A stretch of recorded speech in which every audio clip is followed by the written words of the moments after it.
C'est une journée plutôt remplie ici pour les affaires Jean-Pierre Amougou Belinga en appel devant la cour d'appel du centre dans le cas de l'affaire Martinez-Zogo et pour le cas de Sissikou Ayouk Tabé dans le cadre de la sécession et du terrorisme qui leur est reproché. D'abord, c'est la cour d'appel du centre qui a accueilli l'affaire Jean-Pierre Amougou Belinga. En quelques minutes, la collégialité a rabattu le délibéré pour le 16 avril prochain.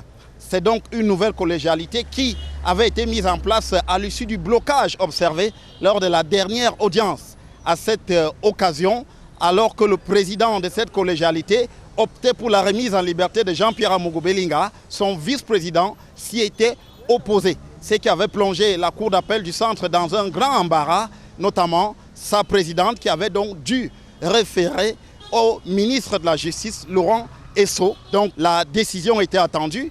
On peut penser que le ministre a opté pour la continuation des débats avec une nouvelle collégialité, la première étant, elle, accusée de partialité. Il faut dire que Jean-Pierre Amougou Belinga demande sa remise en liberté, estimant qu'il ne peut être accusé de quoi que ce soit dans la disparition du journaliste. D'un autre côté, la Cour suprême du Cameroun accueillait également en audience ce matin l'affaire Sissikou Ayouk Tabé.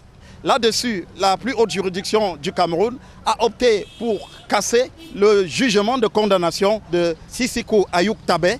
Il faut rappeler qu'en août 2019, le tribunal militaire avait condamné Sissikou Ayouk Tabé à la prison à perpétuité.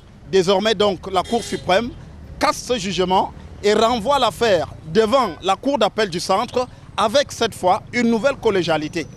Les avocats de Sissikou Ayouk Tabé s'étaient démenés ces derniers mois en estimant que des avis rendus à l'international affirmaient bel et bien que les règles selon lesquelles Sissikou Ayouk Tabé avait été jugé étaient essentiellement iniques. La Cour suprême a donc tendu une oreille attentive à toutes ces demandes. On retournera donc devant la Cour d'appel du centre dans ce cas de figure. Depuis la Cour d'appel du centre, pour Equinox Télévision, Joël Essengue, Gizogo.